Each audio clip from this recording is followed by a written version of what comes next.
आपके हो गए थे कि नहीं हुए थे बच्चे? रेनल स्टोन्स आप लोगों के हमने डिस्कस किए थे कि नहीं किए थे? जल्दी जल्दी बताएं, शाबाश।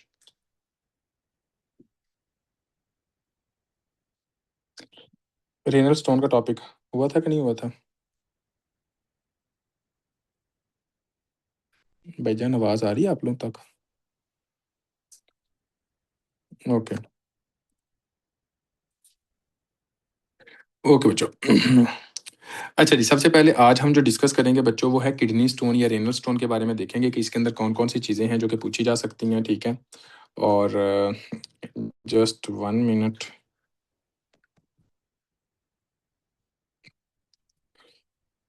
बाकी जो बच्चे जिन्होंने टेस्ट सेशन की जो फ़ी है वो वगैरह पे कर दी है ना, वो इस क्लास के बाद मुझे मैसेज कर दीजिएगा।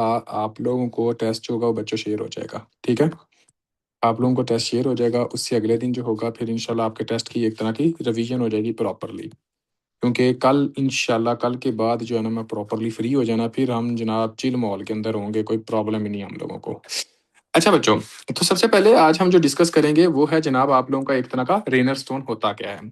तो बच्चों आसान वर्ड्स के अंदर हर बंदे को पता है कि रेनर स्टोन वो कंडीशन है जिस कंडीशन के अंदर आप ये देखते हो कि स्टोन बन गया आपका कहाँ पे, किडनी के अंदर।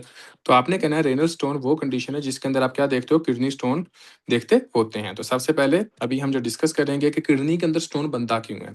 देखिए बच्चों, किडनी के अंदर जो स्टोन बनता होता है उसकी बेसिकली जो वजूहात होती हैं वो ये है कि अगर कोई भी आप सोल्यूशन देखते हो, उस सोल्यूशन के अंदर सल्यूट होते हैं और सॉल्वेंट होते हैं, और इसी सोल्यूशन का एक जो पार्ट होता है वो होता है यूरिन।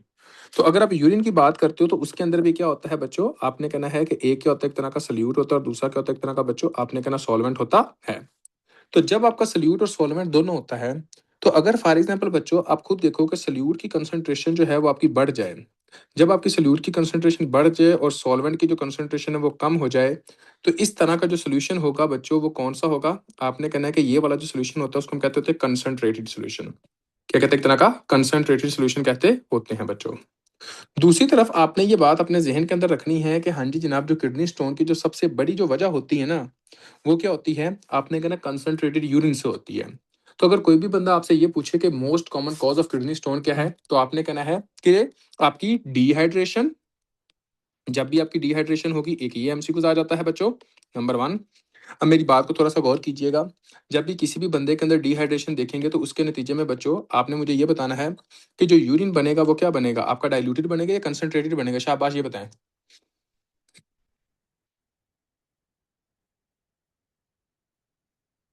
कंसंट्रेटेड यूरिन हो जाएगा। और अगर फॉर एग्जांपल कंसंट्रेटेड यूरिन हो रहा है, तो आपने कहना किडनी स्टोन बनने के जो चांसेस होंगे वो एक तरह के ज्यादा होंगे बच्चों। आपने ये कहना। दूसरे नंबर पे, अब आपको पता होना चाहिए बच्चों कि कितनी टाइप्स है कैल्शियम स्टोन्स की, किडनी स्टोन की। आपने कहना है कि टाइप्स कौन कौन सी होती हैं। पहले नंबर पे बच्चों आपने कहना है कैल्शियम ऑक्सलेट स्टोन, जो कि सबसे मोस्ट कॉमन है। दूसरे नंबर पे आपने क्या कहना है, कैल्शियम फास्फेट स्टोन। तीसरे नंबर पे आपने क्या कहना है, आपने कहना है uric acid stone, uric acid stone. चौथे नंबर पे आपने क्या कहना है, सिस्टीन स्टोन। कौन से आपके एक तरह के cysteine stone. Number five, infectious के स्टोन जिसको हम कहते होते हैं ट्रिपल फास्फेट स्टोन। क्या कहते हैं एक तरह का बच्चों, ट्रिपल फास्फेट या मैग्नीशियम अमोनियम फास्फेट स्टोन भी कहा जाता है। ये एक तरह का हम क्या कहते हैं, एक तरह का बच्चों मैग्नीशियम अमोनियम फास्फेट भी स्टोन भी कहते हैं बच्चों। ठीक है, अब देखें, तो जैसा कि मैंने ये कहा कि आप लोगों की जो मोस्ट कॉमन कॉज जो होती है किडनी स्टोन की वो क्या होती है, एक तरह की कैल्शियम ऑक्सलेट स्टोन। आपने कहना है कि मोस्ट कॉमन जो टाइप होती है वही होती है। तो अगर हम सबसे पहले जो डिस्कस करेंगे वो कौन सा होगा, आपने कहना कैल्शियम ऑक्सलेट स्टोन है बच्चों। अगर आप कैल्शियम ऑक्सलेट स्टोन की बात करते हो तो इसके अंदर आपको ये पता होना चाहिए कि most common cause of kidney stone जो होता है, कैल्शियम ऑक्सलेट स्टोन जो होता है वो आइडियोपैथिक है। वो कहते हैं एक तरह का आइडियोपैथिक होता है बच्चों।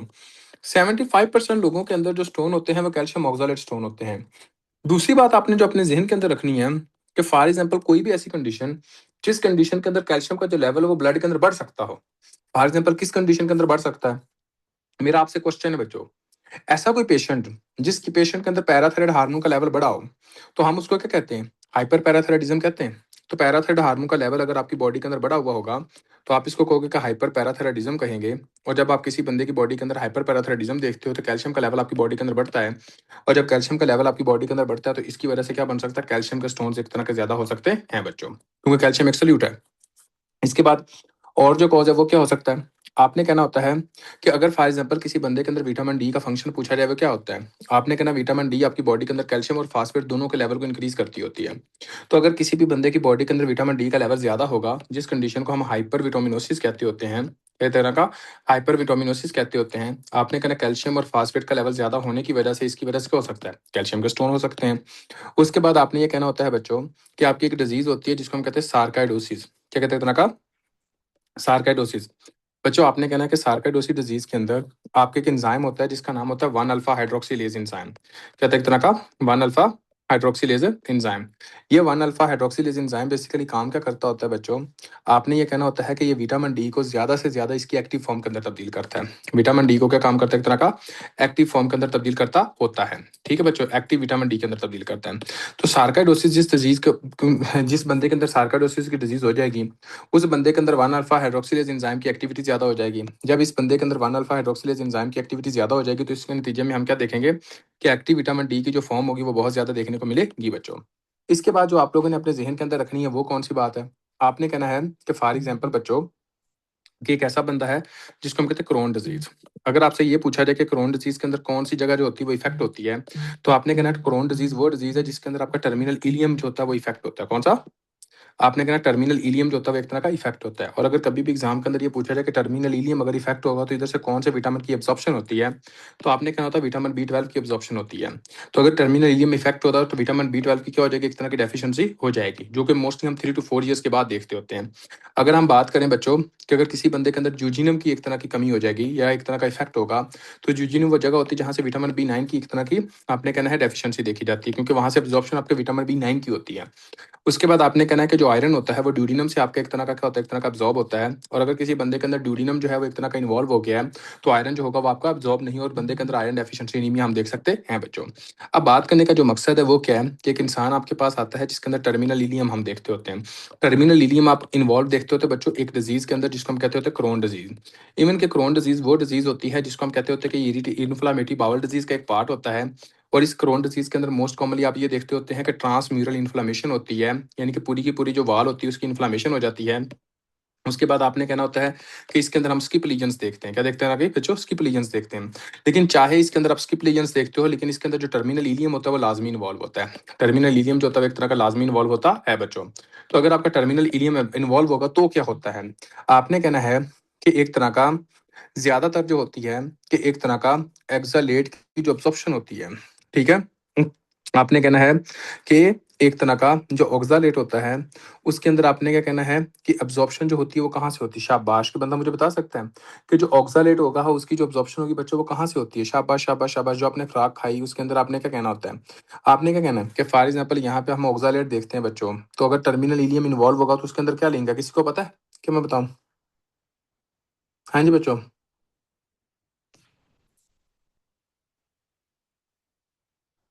अच्छा, तो आपको ये पता होना चाहिए कि फॉर एग्जांपल क्रोन डिजीज जो होती है वो किस तरह आपकी एक तरह की आपने कहना होता है कि इफेक्ट करती होती है आपकी एक तरह का किडनी स्टोन के साथ। जब आपको ये पता हो कि फॉर एग्जांपल क्रोन डिजीज की हम बात करते हैं बच्चों, तो क्रोन डिजीज वो जगह होती है जहां पर टर्मिनल इलियम इन्वॉल्व हो जाता है। जब आपका टर्मिनल इलियम इन्वॉल्व होगा तो यहाँ पर क्या होगा, आपने कहना होता है बच्चों के फैट की माल अब्जॉर्प्शन होती है। जब आपकी फैट की माल अब्जॉर्प्शन होती है तो इसके नतीजे में आपने क्या कहना होता है, आपने कहना होता है कि ये जो फैट होती है नॉर्मली आपके कैल्शियम के साथ बाइंड करती होती है। समझ आई कि नहीं आई, नॉर्मल आपने क्या कहना होता है, आपने कहना होता है बच्चों कि आपकी जो फैट होती है वो किसके साथ बाइंड करती है, आपकी मतलब वहां पे कैल्शियम के साथ बाइंड कर सकती है। लेकिन अब देखें कि फॉर एग्जाम्पल बच्चों अभी आपकी गट है जिसके अंदर आपने कहना टर्मिनल इलियम है। इस टर्मिनल इलियम के अंदर जो होता है वो जनाब यहाँ से क्या होता है, एक तरह का बच्चों आपने कहना है फैट की एब्जॉर्प्शन होती है। अब देखें, अगर फॉर एग्जाम्पल फैट की एब्जॉर्प्शन नहीं होगी तो ये फैट कहाँ रह जाएगी, फैट आपके इंटेस्टाइन के अंदर रह जाएगी। ये जो फैट आपके इंटेस्टाइन के अंदर होती है ये जनाब बाइंड करती है आपके कैल्शियम के साथ। जब ये फैट आपकी कैल्शियम के साथ बाइंड करेगी तो इसके अंदर आप क्या कहते होते हो कि आपका स्पोनिफिकेशन प्रोसेस प्रोसेस होता है। इसके अंदर आपने कहना है कि ये जो कैल्शियम होता है वो आपके कहाँ चला जाता है, आपके स्टूल के अंदर चला जाता है विद फैट। अब सिर्फ और सिर्फ क्या होती है, ऑक्सालेट आपके ब्लड के अंदर फ्रीली घूमती है। जितनी ज्यादा ऑक्सालेट आपकी बॉडी के अंदर फ्रीली घूमेगी, ठीक है, तो उतने नतीजे में आपने कहना है कि कैल्शियम इसके साथ बाइंड करना शुरू कर देगी। जितनी ज्यादा कैल्शियम इसके साथ बाइंड करेगी तो आपका कैल्शियम ऑक्सालेट जो स्टोन्स होंगे उसका जो चांसेस होगा वो एक तरह का बच्चों ज्यादा होगा। बच्चों बात करने का मतलब क्या है, आपने ये कहना होता है कि अगर किसी भी बंदे के अंदर क्रोन डिजीज होती है, टर्मिनल इलियम इन्वॉल्व होता है, वहां से जनाब आपकी फैट की जो होती है वो एक तरह की एब्जॉर्प्शन प्रॉपर्ली नहीं होती। उसके बाद आपने कहना होता है कि फैट क्या होती है, कैल्शियम के साथ बाइंड करती है और कैल्शियम के साथ बाइंड करके आपकी आपने कहना होता है कि यहाँ से अब आपकी एब्जॉर्प्शन नहीं होगी, और जब आपकी कैल्शियम नहीं एब्जॉर्प्शन नहीं होगी तो ऑक्सालेट का जो लेवल होगा वो आपका ब्लड के अंदर ज्यादा हो जाएगा। जब ऑक्सालेट का लेवल आपके ब्लड के अंदर ज्यादा हो जाएगा तो यही जो ऑक्सालेट होगा वो कैल्शियम ऑक्सालेट स्टोन करेगा बच्चों। और बात की समझ आई बच्चों के नहीं है, शाबाश, पहले तो ये बताएं। हाँ जी, आपने ये कहना है। उसके बाद देखें कि और किस कंडीशंस के अंदर आप ये देख सकते होते हो बच्चों। आपने कहना है और जिस कंडीशन के अंदर हम देखते हैं उसको हम कहते हैं मल्टीपल माइलोमा। अगर आपको ये डिजीज हो बच्चों कि मल्टीपल माइलोमा के अंदर हम देखते क्या हैं, आपको पता होना चाहिए कि इसका एक निमोनिक्स था जिसको हम कहते होते थे क्रैब, एक तरह का क्रैब, जिसके अंदर आपने कहना होता है कि आपका हाइपर कैल्सीमिया होता था। सी से आपने कहना हाइपर कैल्सीमिया, रे से रेनल फेलियर होती थी, ए से अनीमिया होता था, और उसके बाद बी से बोन पेन होती थी। तो आप देखें कि फॉर एग्जांपल आपने कहना कि मल्टीपल मेलोमा के अंदर हम क्या देखते हैं, एक मोस्ट इंपॉर्टेंट पॉइंट देखते हैं जिसको हम कहते हैं हाइपर कैल्सीमिया। तो हाइपर कैल्सीमिया देखेंगे तो बच्चों क्या होगा, आपने कहना कैल्शियम ऑक्सलेट के स्टोन्स होंगे बच्चों, यानी कि कैल्शियम के स्टोन्स होंगे वो ज्यादा से ज्यादा देखने को मिलेंगे। सिंपल सी बात है। इसके बाद आपने कहना है कि जो पीएच होती है कैल्शियम के स्टोन्स की वो कौन सी होती है बच्चों, वो अल्कली होती है। तो आपने कहना है कि जैसे वो आपकी एक तरह की अल्कली पीएच होती है तो इसके नतीजे में आपने ये कहना है कि जब हम इसके एक्सरे करते हैं तो एक्सरे के दौरान आपने कहना है कि ये वाले जो स्टोन्स होते हैं वो आपको विजुअलाइज होते हैं, और वो स्टोन जो एक्सरे के अंदर आपको विजुअलाइज हो बच्चों, उस स्टोन्स को हम कहते होते हैं रेडियो ओपेक स्टोन है। तो सेम आपने कहना है कि ये वाला जो स्टोन है वो रेडियो ओपेक स्टोन है, और इन स्टोन्स की जो पीएच होगी वो क्या होगी, आपने कहना अल्कली होगी, क्योंकि इसके अंदर अल्कलाइनाइजेशन जब होती है तब आपका एक तरह का इफेक्ट होता है बच्चों। उसके बाद आपने कहना है कि ये कैल्शियम स्टोन है, ठीक है। अब देखें बच्चों, यहाँ पर आपने कहना है कि इन्वेस्टिगेशन कौन सी करेंगे, एक्सरे। एक्सरे बात कौन कौन सी कर सकते हैं, आपने कहना है कि आपके जो इन्वेस्टिगेशन कर सकते हैं अल्ट्रासोनोग्राफी कर सकते हैं के यूबी, लेकिन इन्वेस्टिगेशन ऑफ चॉइस कौन सी है, सीटी स्कैन। ये अपनी याद रखना, सीटी स्कैन की आपकी एक तरह की इन्वेस्टिगेशन ऑफ चॉइस है बच्चों। अब दूसरी बात आप लोगों ने अपने जहन के अंदर बच्चों रखनी है कि फॉर एग्जाम्पल ट्रीटमेंट क्या है इसके अंदर पर्टिकुलरली।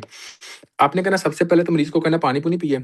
उसके बाद ये आपके कैल्शियम स्टोन्स किस वजह से होते हैं, क्योंकि कैल्शियम का लेवल आपके किडनी के अंदर क्या होता है, एक तरह का ज्यादा होता है बच्चों। तो आपने क्या कहना है, आपने ये कहना है कि इस कंडीशन के अंदर हम क्या चाहते हैं कि कैल्शियम के लेवल को आपके ब्लड के अंदर कम करना चाहते हैं। अगर आपकी बॉडी के अंदर कैल्शियम के लेवल को कम करें तो वो ऐसी कौन सी ड्रग होती है जो आपके आपकी यूरिन वाली लेवल के ऊपर कैल्शियम को कम करती है और ब्लड के अंदर कैल्शियम के लेवल को बढ़ा देती है। मेरी बात को थोड़ा सा गौर करें बच्चों। आपकी एक ड्रग होती है, उस ड्रग का नाम क्या होता है, आपने कहना है डायूरेटिक्स। आपकी वो डायूरेटिक्स काम क्या करती होती है, वो जनाब इधर से कैल्शियम को ब्लड के अंदर ले जाती है। अगर कैल्शियम ज्यादा से ज्यादा ब्लड के अंदर जा रहा है तो यूरिन के अंदर जो कैल्शियम आएगा वो कम आएगा। जब यूरिन के अंदर कैल्शियम कम आएगा तो सल्यूट यूरिन के अंदर कम आ रहा है। जब सल्यूट यूरिन के अंदर कम आ रहा है तो स्टोन बनने के जो चांसेस होंगे वो कम होंगे कि नहीं होंगे, शाबाश बच्चों मुझे ये बताइएगा। तो आप ये ड्रग इस्तेमाल करते हो उसको हम कहते हैं हाइड्रोक्लोरोथायाजाइड, यानी कि डायूरेटिक्स जो होती है, थायाजाइड डायूरेटिक्स जो होती है, हम वो एक तरह का यूज कर सकते हैं बच्चों, और ये एग्जामिनर क्वेश्चन भी पूछता है। इसके बाद बच्चों आपने कहना होता है कि दूसरे नंबर पे जो आपके स्टोन्स होते हैं इसके अंदर आपने कहना है कि जो कैल्शियम फास्फेट कैल्शियम ऑक्सलेट के जो स्टोन होंगे वो कौन से होते हैं, आपने कहना डंबल शेप होते हैं। कौन से, आपके एक तरह के डंबल शेप होते हैं। उसके बाद कैल्शियम फास्फेट के जो स्टोन्स होते हैं वो कौन से होते हैं, आपने कहना होता है बच्चों वो एक तरह के वेज शेप होते हैं। वो कौन से आपके एक तरह के वेज शेप होते हैं बच्चों। ये शेप को लाजमी याद करना, एग्जामिनर पूछ लेता होता है। इसके बाद बच्चों जो चीज आप लोगों को पता होनी चाहिए और जो आप लोगों ने अपने जहन के अंदर रखनी है वो क्या है, आप लोगों ने ये बात अपने जहन के अंदर रखनी है कि अगर कोई भी पेशेंट आपके पास आता है और उस पेशेंट के अंदर आप क्या देख रहे हो बच्चों, उस पेशेंट के अंदर आप ये देख रहे हो कि फॉर एग्जाम्पल कि एक तरह का सबसे पहले उसको किडनी की इन्फेक्शन हुई, जैसे कि किडनी है, सबसे पहले उसको किडनी की इन्फेक्शन हुई। जैसे उसको किडनी की इन्फेक्शन होती है तो इसके नतीजे में क्या बनता है बच्चों, आपने कहना किडनी के अंदर स्पेस बन जाती है। जैसे ही किडनी के अंदर स्पेस बनती है तो यहाँ पर आपने कहना है मैग्नीशियम, उसके बाद आपने कहना अमोनियम, उसके बाद आपने कहना फास्फेट, ये यहाँ पे डिपॉजिट होना शुरू हो जाते हैं। जब ये आपकी एक तरह की इन्फेक्शन होती है तो आपने कहना होता है कि इन्फेक्शन की वजह से वहाँ पे एपिथेलियल जो होते हैं वो डैमेज होते हैं और वहाँ पे ये स्पेस बनती है, उसकी जगह पे कैल्शियम मैग्नीशियम अमोनियम फास्फेट जो होते हैं वो डिपॉजिट होंगे। जब वहाँ पे मैग्नीशियम अमोनियम फास्फेट डिपॉजिट होंगे तो इसकी वजह से होगा, आपने कहना कि इसके आपके किडनी स्टोन बन जाएंगे बच्चों। जब अगर इसके किडनी स्टोन बनेंगे तो आपने कहना होता है कि इसके अंदर जो मोस्ट इंपॉर्टेंट बात है वो बच्चों क्या है, आपने ये कहना होता है कि इसके अंदर इन्फेक्शन की लाजमी एग्जामिनर हिस्ट्री देगा कि आपके पास एक पेशेंट आता है जिस पेशेंट के अंदर बर्नी मिक्चुरेशन है, उसके बाद वो कहता है कि फीवर है, उसके बाद वो कहता है कि हाँ जी जनाब टेंडरनेस है, उसके बाद वो कहता है कि नोजिया प्लस वॉमिटिंग है, उसके बाद बच्चों को कहता है कि हाँ जी जनाब इस पेशेंट के अंदर है जो पल्स रेट है वो एक तरह का ज्यादा है, उसके बाद वो कहता है कि हाँ जी जनाब आपका ये सारी की सारी कंडीशंस जो होती हैं वो बच्चा एक तरह का ये बता रहा होता है। कोई ऐसा बच्चा जिसका यहाँ तक इसी तरह कोई एक सिंगल क्वेश्चन बंदा पूछ सकता है, वरना हम आगे कंटिन्यू करते हैं। जी बच्चों क्लियर है?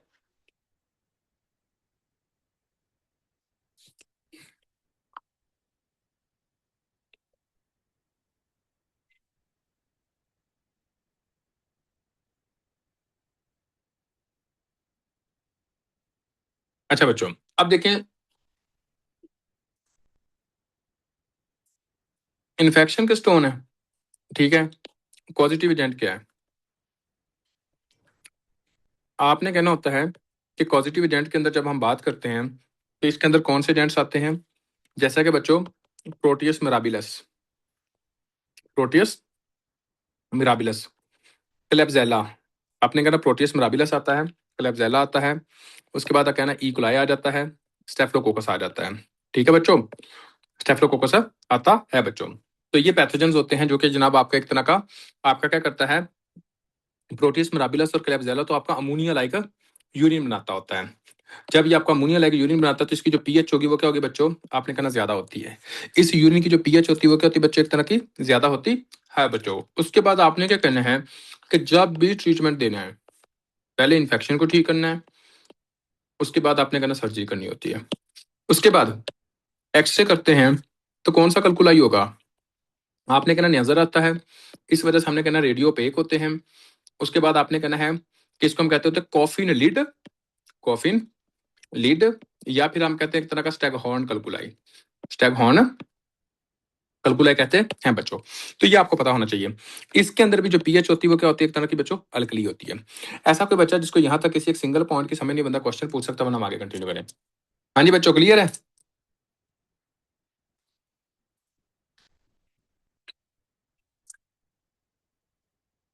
ओके जी। अब आ जाओ बच्चों यूरिक एसिड के स्टोन्स क्या होते हैं। देखो बच्चों, पहले नंबर पे,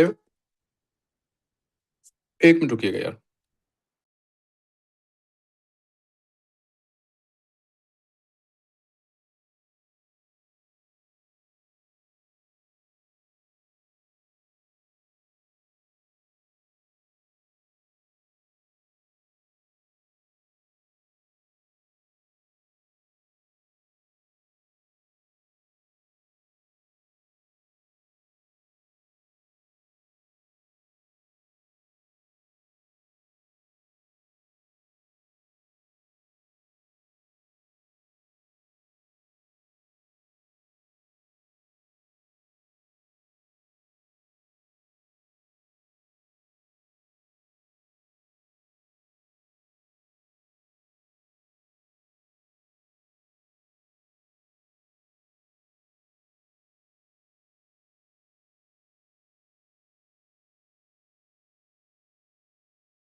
अच्छा बच्चों, तो अब देखें यार कि फॉर एग्जांपल कि इसके अंदर होता क्या है कि स्टैग हॉर्न कल्कुलाई देखते होते हैं, ये आपने कहना है।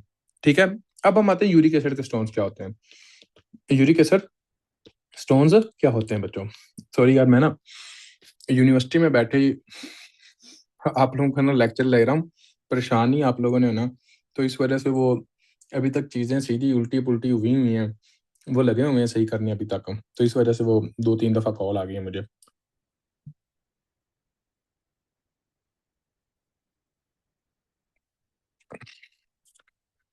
यूरिक एसिड स्टोन्स बच्चों, आपने कहना यूरिक एसिड स्टोन तब होते हैं जब आपकी बॉडी के अंदर यूरिक एसिड का जो लेवल होता है वो ज्यादा होता है। अब हमने देखना है कि यूरिक एसिड का लेवल आपकी बॉडी के अंदर कब ज्यादा हो सकता है। तो अगर आप देखते हो कि यूरिक एसिड का लेवल आपकी एक डिजीज के अंदर ज्यादा हो सकता है जिसको आप गाउट कहते होते हो, नंबर 1। ठीक है, नंबर 2, यूरिक एसिड का लेवल आपकी बॉडी के अंदर तब ज्यादा हो सकता है कि आपका यूरिक एसिड क्या है कि बनता किससे है। आपने कहना पहले नंबर से न्यूक्लियस होता है, न्यूक्लियस से फिर आपका क्या होता है, डीएनए होता है, डीएनए से फिर आपने क्या कहना होता है, आपकी एक तरह का न्यूक्लियोटाइड्स बनती होती हैं, न्यूक्लियोटाइड से क्या बनता होता है एक तरह का बच्चों आपने कहना है यूरिक एसिड बनता है। मेरी बात को थोड़ा सा गौर कीजिएगा।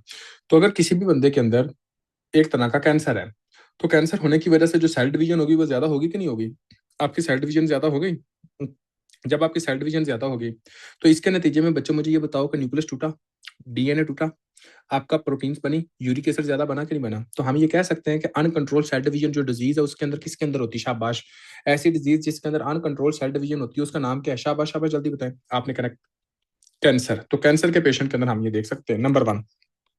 नंबर 2 बच्चों, आपने ये कहना है कि फॉर एग्जाम्पल जिस कंडीशन के अंदर हम ये देखते होते हैं वो कौन सी होती है। नंबर 2 आपने ये कहना होता है, एक तो कैंसर हमने बता दिया, दूसरा जस्ट इमेजिन करें अगर फॉर एग्जाम्पल किसी बंदे को कैंसर है, किसी बंदे को एक तरह का कैंसर है। अब जस्ट इमेजिन करें किसी एक फीमेल है जिसको ब्रेस्ट कार्सिनोमा है। ठीक है बच्चों, एक फीमेल जिसको ब्रेस्ट कार्सिनोमा है। ब्रेस्ट कार्सिनोमा की वजह से यार, 1 मिनट बच्चों रुकिएगा प्लीज।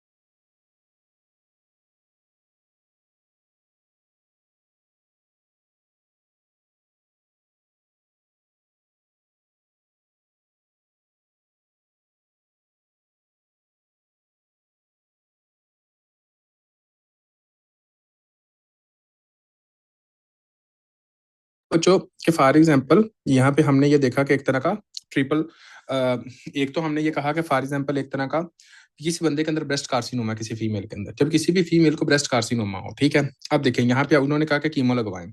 जब एक फीमेल को कीमो लगी तो ये ब्रेस्ट कार्सिनोमा के अंदर आप ये देखो कि एक तरह का जस्ट इमेजिन करें कि इसके अंदर जनाब आपका कैंसर जो था वो इस लोब का था। कीमो लगी, कीमो के साथ साथ ये लोब तो इफेक्टेड हुआ ही हुआ, इसको तो हुआ ही, जो डेड सेल है एक तरह का। इसके साथ क्या हुआ कि जो हेल्दी सेल है वो भी डैमेज हो सकते हैं कि नहीं हो सकते, हो सकते हैं। जब ये हेल्दी सेल भी डिस्ट्रॉय होंगे तो मुझे ये बताओ कि जब सेल टूटता है, जब आपका सेल डिस्ट्रॉय होता है, जब सेल डिस्ट्रॉय होता है तो बच्चों आपने क्या कहना है, इसके नतीजे में क्या बनता है, आपने कहना डीएनए टूट रहा है। जब आपका डीएनए टूटता है तो क्या बनता है, आपने कहना न्यूक्लियोटाइड्स बनती हैं। जब आपका न्यूक्लियोटाइड्स बनती है तो क्या बनता है, आपने कहना यूरिक एसिड बनता है। तो बात करने का मतलब ये है कि अगर फॉर एग्जाम्पल आपका किसी बंदे को कैंसर भी है तो ज्यादा से ज्यादा सेल डिवाइड हो रहा है। जितना ज्यादा आपका सेल डिवाइड होगा उतना ज्यादा आपने कहना है कि डीएनए जो होता है वो प्रोटीन्स के अंदर तब्दील होता है। जितना ज्यादा डीएनए प्रोटीन्स के अंदर तब्दील होता है उसके नतीजे में न्यूक्लियोटाइड्स बनती है, उतने यूरिक एसिड बनता है। Same in case of chemotherapy और द रेडियोथेरेपी। और वो कंडीशन जिस कंडीशन के अंदर आपकी बॉडी के अंदर कीमोथेरेपी लगवाई हो, उस कंडीशन के अंदर आपकी बॉडी के अंदर यूरिक एसिड का लेवल बढ़ जाए, हाइपरकलीमिया हो जाए, हाइपोकाल्सीमिया हो जाए, हाइपरफास्फेटीमिया हो जाए, आपने कहना है इसके लिए हम एक सिंड्रोम का नाम लेते हैं जिसको हम कहते हैं ट्यूमर लाइसिस सिंड्रोम। क्या कहते हैं कितना बच्चों, ट्यूमर लाइसिस सिंड्रोम कहते हैं बच्चों। तो कभी भी अगर एग्जामिनर कहे कि आपके पास एक पेशेंट आता है, उस पेशेंट के अंदर आपने किया क्या है जनाब, आपको ये कहता है कि उसके अंदर आपने ये किया है, नंबर 1 कि उसके अंदर कीमो या रेडियोथेरेपी की है, कीमोथेरेपी की है। तो आपने कहना कि जैसे उसकी कीमोथेरेपी हुई है तो सिर्फ और सिर्फ आपके कैंसर सेल डिवाइड नहीं हुए, कैंसर सेल की डेथ नहीं हुई, बल्कि जो हेल्दी सेल्स होते हैं वो भी एक तरह के लगे गए हैं, हेल्दी सेल्स जो होते हैं वो भी एक तरह के लगे गए हैं बच्चों। ठीक है, आपने ये कहना है। तो जब आपका क्या होता है, इनके सेल की डिवीजन होती है, आपने कहना है कि इनके सेल की क्या होती है, एक तरह की डिवीजन होती है। जब सेल्स की डिवीजन होती है तो फिर क्या होगा, आपने कहना सेल डिवाइड होता है, तो इसके नतीजे में क्या होता है कि आपका एक तरह का बच्चों यूरिक एसिड ज्यादा से ज्यादा बनता है। जब यूरिक एसिड ज्यादा से ज्यादा बनता है तो गाउट की डिजीज हो सकती है। आपने कहना कि आपका एक तरह का, फॉर एग्जाम्पल इसके अंदर हम देख सकते हैं कि यूरिक एसिड के स्टोन्स, ठीक है बच्चों, नंबर 1। नंबर 2, आपने कहना कि इसके अंदर जो पोटाशियम का जो लेवल होगा वो भी बढ़ा हुआ होता है। आपने कहना कि इसके अंदर क्या होता है, आपने कहना है कि यूरिक एसिड का लेवल बढ़ता है, पोटाशियम का लेवल बढ़ता होता है, ये सारी कंडीशंस बता के हाइपोकाल्सीमिया होता है। और ये कंडीशन होती क्या है, आपने कहना इस कंडीशन का दूसरा नाम होता है ट्यूमर लाइसिस सिंड्रोम। क्या होता है, एक तरह का ट्यूमर लाइसिस सिंड्रोम। और अगर कभी भी पूछा जाए कि ट्यूमर लाइसिस सिंड्रोम के अंदर जो ट्रीटमेंट है वो क्या है, आपने कहना होता है एलोप्यूरिनोल। क्या होता है, एक तरह का एलोप्यूरिनोल होता है बच्चों। ये आपने याद करना है कि कौन सा ट्रीटमेंट है, एलोप्यूरिनोल ट्रीटमेंट है बच्चों, ये आपने कहना। और दूसरे नंबर पे आपने क्या कहना है, आपने कहना होता है कि इसके अंदर हम देते हैं हाइड्रेशन थेरेपी, यानी कि ज्यादा से ज्यादा फ्लूइड लेने का कहते हैं। ओके जी बच्चों, अब देखते होते हैं तो एक तरह का फॉर एग्जाम्पल बच्चों, एक ये सारा का सारा हुआ। दूसरे नंबर पे आपने ये कहना है कि इसके अंदर क्या होगा, आपने कहना है कि इसके अंदर एक सिंड्रोम होता है जिसको मतलब लिशनिहान सिंड्रोम। क्या कहते हैं का बच्चों, लिशनिहान सिंड्रोम कहते होते हैं। ये लिशनिहान सिंड्रोम आप कब देखते हैं, कंजेनिटली बच्चे के अंदर देखते होते हैं। इसके अंदर क्या होता है, आपने कहना है कि एक एंजाइम की डेफिशिएंसी हो जाती है जिसको मतलब फास्फोराइबोजाइल पायरोफॉस्फेट एंजाइम की डेफिशिएंसी हो जाती है। जब इस एंजाइम की डेफिशिएंसी हो जाती है फास्फोराइबोजाइल पायरोफॉस्फेट एंजाइम की, तो इसके नतीजे में बच्चों होता क्या है, आपने कहना कि इसके नतीजे में ये होगा कि आपकी बॉडी के अंदर यूरिक एसिड का लेवल जो होगा वो एक तरह का बढ़ेगा, सेल्फ म्यूटिलेशन होगी। सेल्फ म्यूटिलेशन मतलब कि ये जो बच्चा होगा अपने आप को नुकसान भी पहुंचाना शुरू कर देगा, गुस्सा इस बच्चे को बहुत ज्यादा आएगा बच्चों, एंगर इशू होगा, ठीक है। तो आपने कहना इसके अंदर यूरिक एसिड का लेवल बढ़ने की वजह से आपने कहना है गाउट हो सकता है, गाउट के साथ साथ आपने कहना कि किडनी का स्टोन हो सकते हैं, ठीक है बच्चों। अगर कभी भी आपने देखा कि किसी बंदे के अंदर भी किडनी स्टोन हो सकते हैं तो आगे काम ने क्या करना है, आपने कहना इन्वेस्टिगेशन के अंदर पहला जो काम करना होता है वो क्या होता है बच्चों, आपने कहना होता है कि एक्सरे करते हैं। क्या एक्सरे के अंदर ये विजिबल होते हैं, तो आपने कहना कि एक्सरे के अंदर ये स्टोन जो होते हैं वो विजिबल नहीं होते, जिस वजह से आपने कहना ये रेडियोल्यूसेंट होते हैं बच्चों, कहते हैं का रेडियोल्यूसेंट होते हैं। उसके बाद आपने कहना अल्ट्रासोनोग्राफी विद केयू भी करते होते हैं, जिसके अंदर आपको विजुअलाइज हो जाते हैं और आपको पता लगता है कि ये जनाब आपके स्टोन्स हैं। इसके बाद आपने कहना इसके अंदर यूरिन एग्जामिनेशन करते होते हैं। यूरिन एग्जामिनेशन के अंदर जब इस यूरिन का पीएच चेक करते तो एसिडिक पीएच आती है, कौन सी, एसिडिक पीएच। तो आपने कहना यूरिक एसिड, एसिड आ रहा है तो एसिडिक स्टोन होते हैं, तो आपने कहना कि ये तब बनते होते हैं, ये आपने याद करना है। कोई ऐसा बच्चा जिसको किसी भी एक सिंगल पॉइंट की समझ नहीं है, बंदा क्वेश्चन पूछ सकता है, वरना हम आगे कंटिन्यू करते हैं और आगे देखते हैं कि आगे का सीन क्या होता है बच्चों। शाबाश एनीवन जी। कोई ऐसा बच्चा जिसको किसी भी सिंगल पॉइंट की समझ नहीं आई वो बंदा क्वेश्चन पूछ सकता है, वरना हम आगे कंटिन्यू करते हैं बच्चों। शाबाश एनीवन जी। ओके जी, नेक्स्ट जो आप लोगों को पता होना चाहिए कि आपके जो स्टोन होते हैं उसको हम कहते हैं सिस्टीन स्टोन। देखो बच्चों, और यूरिक एसिड के जो स्टोन होते हैं उसकी जो शेप होती है वो कौन सी होती है, वो रोम्बॉइड शेप होती है, ये भी लिख लीजिएगा, एग्जामिनर के लिहाज से बड़ा इंपॉर्टेंट। और आपको ये पता होना चाहिए कि कौन सी शेप होती है, आपने कहना रोम्बॉइड शेप के स्टोन्स होते हैं बच्चों। आगे अब हम मूव करते हैं और आगे देखते हैं कि हाँ जी जनाब आपका जो स्टोन है उसका नाम क्या है। आपने कहना होता है कि एक ही तो रह गया जिसका नाम है सिस्टीन। तो सिस्टीन बच्चों अगर पूछा जाए कि मोस्ट कॉमन स्टोन जो कि बच्चों के अंदर देखा जाता है वो कौन सा है, आपने कहना है सिस्टीन स्टोन। क्यों बच्चों के अंदर मोस्ट कॉमन ये क्यों देखा जाता है, आपने कहना है कि नॉर्मल पर्सन के अंदर होता क्या है कि ये प्रॉक्सिमल कन्वोल्यूटिव ट्यूब्यूल है, यहाँ से क्या होता है कि आपके सारे के सारे अमाइनो एसिड ग्लूकोज आपके यहाँ से आपके एब्जॉर्ब होते हैं और रीअब्जॉर्ब होते हैं ब्लड के अंदर जाते हैं, जिसके अंदर क्या है सिस्टीन, ओर्निथिन, लाइसिन एंड आर्जिनिन। क्या होता है एक तरह का सिस्टीन, ओ से ओर्निथिन, उसके बाद आपने कहना है लाइसिन, ए से आर्जिनिन। अब आप खुद सोचें कि अगर किसी भी इंसान के अंदर प्रॉक्सिमल कन्वोल्यूटिव ट्यूब्यूल्स के अंदर डिफेक्ट होगा तो इसके अंदर सिस्टीन, ऑर्निथिन, लाइसिन, आर्जिनिन जो होगा वो एक तरह का रीअब्जॉर्ब होगा बच्चों, नहीं होगा। जब ये रीअब्जॉर्ब नहीं होगा तो ये सारे का सारा कहाँ जाएगा बच्चों, आपने कहना यूरिन के अंदर जाएगा। जब ये यूरिन के अंदर जाएगा तो यूरिन की कंसंट्रेशन क्या होगी बच्चों, आपने कहना है कि यूरिन की कंसंट्रेशन आपकी एक तरह की, आपने कहना है कि कंसंट्रेशन, सॉरी कंसंट्रेटेड यूरिन हो जाएगा। तो आपने कहना होता है जब ये कंसंट्रेटेड यूरिन हो जाएगा तो इसके नतीजे में जो सोल्यूट होता है उसकी कंसंट्रेशन ज्यादा होती है तो किडनी स्टोन बन सकते हैं। अब ये जो किडनी स्टोन की प्रॉक्सिमल कन्वोल्यूटिव ट्यूब्यूल्स आपकी काम नहीं करती, इस कंडीशन को हम कहते हैं cysteine stone formation, cysteine stone. और ये हम कब देखते हैं, एक सिंड्रोम होता है, उस सिंड्रोम का नाम होता है बच्चों फेंकोनी सिंड्रोम। क्या होता है ये आपने याद करना है, क्या होता है एक तरह का फेंकोनी सिंड्रोम कहते होते हैं बच्चों, ये आपको पता होना चाहिए। इसके अंदर फिर आपका ट्रीटमेंट क्या है बच्चों, आपने कहना होता है कि इसके अंदर हम जो ट्रीटमेंट देते होते हैं वो होता है एक तरह का पेंसिलामाइन। पेंसिलामाइन क्या काम करता होता है, वो सिस्टीन के साथ बाइंड करके इसकी टॉक्सिसिटी को एक तरह का काम कर देता होता है, ठीक है बच्चों, ये आपने याद करना होता है। उसके बाद आपने ये कहना है कि आगे सिस्टीन स्टोन क्या है, ये भी एस्टिक स्टोन होते हैं, ये भी रेडियोल्यूसेंट होते हैं, आपके एक्सरे के अंदर नजर नहीं आते। अब हम कैसे डिफरेंशिएट कर सकते हैं कि कौन सा स्टोन जो है वो रेनल स्टोन है, कौन सा स्टोन है जो है वो जनाब आपका यूरिटेरिक स्टोन है, कौन सा स्टोन जो है वो जनाब आपका ब्लैडर के अंदर स्टोन है, वेजिकुलर स्टोन है।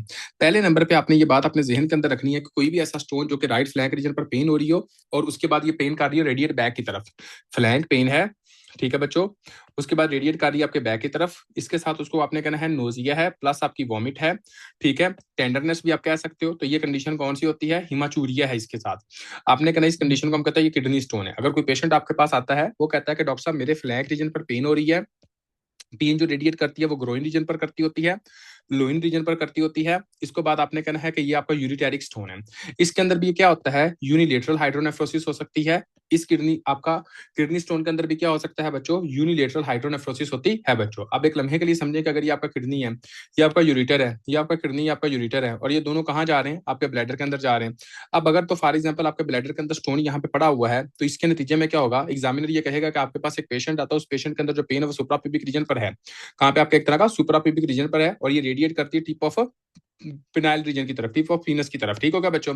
तो ऐसा एक तरह का स्टोन जिसके अंदर आपने कहना है कि टिप ऑफ पीनस की तरफ या पिनाइल रीजन की तरफ मूव कर रही हो, इसको आप कहते होते हैं कि ये वेजिकुलर स्टोन या ब्लैडर स्टोन होता है। इसके अंदर बच्चों आपने कहना है कि आप यूरिन जो होगा वो आपका नीचे नहीं जा रहा, तो यूरिन बैक फ्लो करके क्या जाएगा, यूरिटर के अंदर जाएगा। जब ये यूरिटर के अंदर जाएगा तो क्या होगा, ये सारे का सारा यूरिन आपका किडनी के अंदर जाएगा। जब ये सारे का सारा यूरिन आपका किडनी के अंदर जाएगा तो क्या होगा, आपने कहना बाईलेटरल हाइड्रोनेफ्रोसिस देखने को मिलती होती है बच्चों। तो आपको ये पता होना चाहिए कि यूनिलेटर किस में होती है, रेनल स्टोन, यूरिटेरिक स्टोन, और बाइलेटरल हाइड्रोनेफ्रोसिस किस में होती है, आपने कहना वेजिकुलर स्टोन होती है बच्चों। ठीक हो गया बच्चों। बाकी आगे आपने देखना बाइलेटरल हाइड्रोनेफ्रोसिस होती है, यूरिनरी फ्रीक्वेंसी अर्जेंसी, क्योंकि इसकी वजह से क्या हो सकता है, किडनी स्टोन आपका यूटीआई भी करवा सकते हैं। तो यूटीआई के सिम्टम्स क्या हैं, आपको सब पता है कि यूटीआई के सिम्टम्स जो होते हैं, फ्रीक्वेंसी है, अर्जेंसी है, ठीक है, नुक्चूरिया है, आपने ये कहना होता है बच्चों, डिसयूरिया है, ठीक है। उसके बाद आपने कहना है कि एक तरह का पाईयूरिया है, पास आना आता है, ये सारे के सारे होंगे, फीवर यह होगा, ये सारी की सारी चीजें आपने देखनी है बच्चों। सबसे पहले बच्चों, अगर किसी भी बंदे को एक तरह का स्टोन आता है, तो स्टोन के अंदर आप जो काम करते होते हो वो क्या होते हैं, अगर उस बंदे के अंदर हाइड्रोनेफ्रोसिस नहीं हुई, बात को थोड़ा सा गौर कीजिएगा बच्चों, अगर उस पेशेंट को क्या हुआ, एक तरह का हाइड्रोनेफ्रोसिस नहीं हुई, तो इस पेशेंट के अंदर हम क्या काम करते होते हैं, आपने कहना है कि अगर इस पेशेंट के अंदर आपकी हाइड्रोनेफ्रोसिस नहीं हुई, तो इस पेशेंट के अंदर आप ये काम करते होते हो कि सबसे पहले आपने इसको फ्लूइड देना होता है। ठीक है, कितना फ्लूइड देना है, तकरीबन 3 से 4 लीटर फ्लूइड देना है। उसके बाद बच्चों आपने स्टोन का साइज देखा, उसकी बेस के ऊपर आपने फ्लूइड देना शुरू कर दिया। ठीक है, अगर तो फॉर एग्जाम्पल आपके कैल्शियम के स्टोन है तो क्या देंगे, आपने कहना थायाजाइड डायरोटिक्स देते होते हैं बच्चों, थायाजाइड डायरोटिक्स देते हैं। उसके बाद फ्लूइड देते हैं बच्चों, कितना 3 से 4 लीटर आपने फ्लूइड देना होता है बच्चों, ये आपने याद करना। सोडियम इंटेक को कम करना होता है बच्चों। अगर यूरिक एसिड का स्टोन है तो एलोप्यूरिनोल देते होते हैं बच्चों, आपने कहना कि ये जनाब लें। अगर फॉर एग्जांपल किसी बंदे के अंदर सिस्टीन का स्टोन है तो आप चिलिएटिंग एजेंट देते होते हैं, जिसको हम पेनिसिलामाइन कहते होते हैं बच्चों। आगे समझ के नहीं आई। अगर किसी बंदे को जनाब एक तरह का आपका स्टोन जो है वो जनाब calcium magnesium triple phosphate stone है, तो आप क्या देते हो, आपने कहना है कि हम एंटीबायोटिक्स देते होते हैं बच्चों। ठीक है, ये आपने सारे का सारा कहना होता है। और उसके बाद आपने कहना है कि इसके बाद क्या करते हैं कि अगर फॉर एग्जाम्पल स्टोन का जो साइज है वो ज्यादा है, आपका फ्लूइड से नहीं निकल सकता, कितना आपका 5 mm से ज्यादा अगर स्टोन होगा तो आपका फ्लूइड से नहीं निकल सकता, ना मेडिसिन असर करती है, तो इसके अंदर आप क्या करोगे, आपने कहना हम लिथोट्रिप्सी करते होते हैं, क्या एक तरह का लिथोट्रिप्सी करते होते हैं। लिथोट्रिप्सी आप कब करते हो, अगर आपके स्टोन का साइज आपका 8 सेंटीमीटर से कम है तो आप कर सकते होते हो। ठीक हो गया बच्चों। अगर स्टोन का साइज जो है वो 8 सेंटीमीटर से ऊपर है तो फिर क्या करना है, फिर आपने कहना है कि हाँ जी जनाब, इसके अंदर हम क्या करते होते हैं, परक्यूटेनियस नेफ्रोलिथोटमी करते होते हैं। परक्यूटेनियस नेफ्रोलिथोटमी का मतलब ये होता है कि आपने क्या करना होता है, कैमरे के जरिए आपके तो एक तरह का पत्थर को बाहर निकाल लेते हो किडनी से। अगर वो नहीं होता, पीसीएनएल नहीं होता, जिसको हम कहते हैं ये गोल्ड स्टैंडर्ड तो यही है वैसे, अगर ये नहीं होता तो फिर हम क्या करते होते हैं, फिर ओपन लिथोटमी करते होते हैं, एक तरह का ओपन लिथोटमी करते हैं बच्चों, ये आपने याद करना है। कभी भी आपसे पूछा जाए कि इन्वेस्टिगेशंस कौन कौन सी करवानी चाहिए, आपने कहना है कि हाँ जी जनाब, इन्वेस्टिगेशंस की जब हम बात करते हैं तो एक्सरे करवा सकते हैं, अल्ट्रासोनोग्राफी करवा सकते हैं, लेकिन गोल्ड स्टैंडर्ड की जब भी बात होगी तो आपने कहना कि सीटी स्कैन करवाएंगे, क्या करेंगे, एक तरह का सीटी स्कैन करवाते होते हैं बच्चों। ठीक हो गई, ये आपको पता होना चाहिए। उसके बाद बच्चों मिल ही गया। ठीक है, कोई ऐसा बच्चा जिसको नहीं समझ आए वो बंदा क्वेश्चन पूछ सकता है, वरना आपने ट्यूमर में से, सॉरी, स्टोन, किडनी स्टोन में से यही चीजें याद रखनी है। शाबाश एनीवन जी।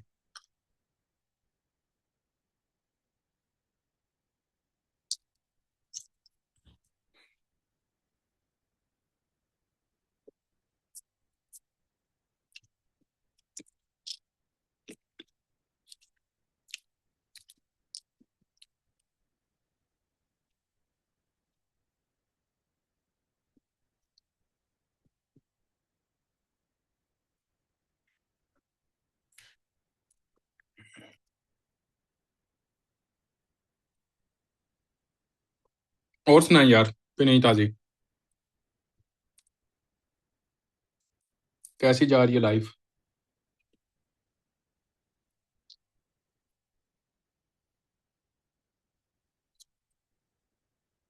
हेलो।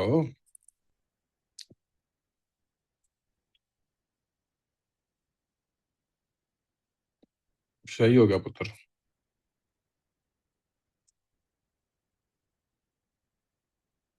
अल्लाह ताला कामयाब करे आप सबको यार।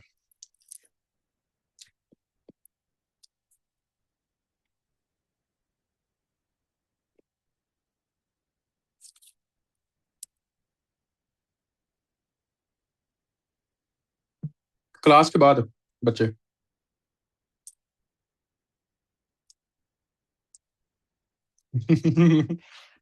फेरा ही पिया है।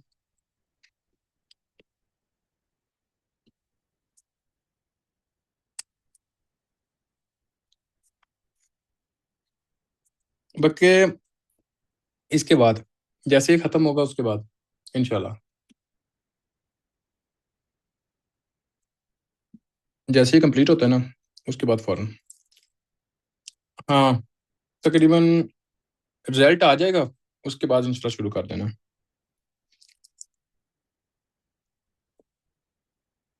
यार यासिर भाई, यूनिवर्सिटी के अंदर। अच्छा बेटा, अभी हम आते हैं आगे। और अभी हम जो डिजीज से डिस्कस करने लगे हैं बच्चों, वो होगी आपकी एक तरह की एनल डिजीजेस। एनल डिजीजेस के अंदर सबसे पहले जो डिजीज हम लोगों ने डिस्कस करनी है,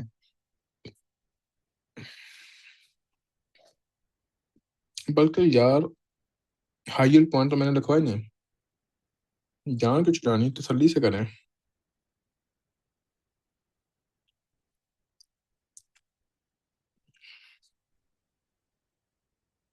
अच्छा जी, अब देखो बच्चों, अगर फॉर एग्जांपल हम लोग आगे डिस्कस करते हैं और इसमें आता है कि आ गया रीनल स्टोन्स के अंदर कौन कौन सी चीजें हैं, तो तीन चार चीजें जो आप लोगों ने अपने जहन में रखनी है।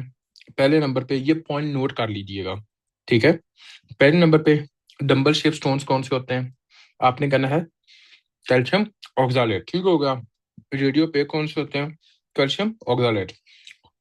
उसके बाद क्रोन्ड चीज के अंदर कौन से होते हैं? Calcium stones. यूरिक एसिड कौन कौन से होते हैं?